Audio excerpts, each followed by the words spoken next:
Welcome to Sridevi kitchen. Sridevi kitchen కి స్వాగతం. ఇవాళ శ్రీదేవి కిచెన్ లో సేమియా ఉప్మా పొడి పొడిగా రావాలంటే ఎలా తయారు చేసుకోవాలో చూసేద్దామా. చాలా మందికి ఇష్టం అనమాట, పిల్లలతో సహా ఎంతో ఇష్టంగా తింటారండి ఈ సేమియా ఉప్మా అనేది.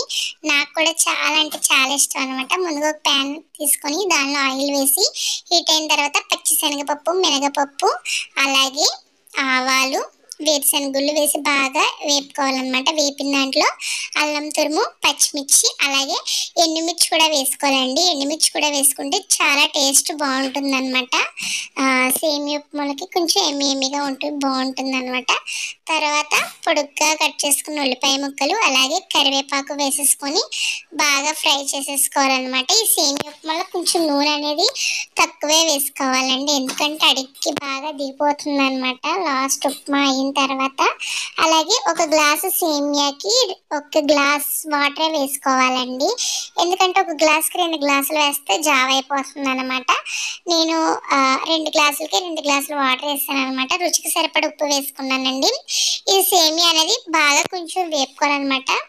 బాగా రోస్ట్గా అయితే రోస్ట్గా మీకు నచ్చిన విధంగా కొంచెం వేపుకొని ఉప్మా చేసుకుంటే కొంచెం బాగా వస్తుంది అనమాట, పొడి పొడిగా. వేపకపోతే పెద్ద టేస్ట్ బాగోదన్నమాట.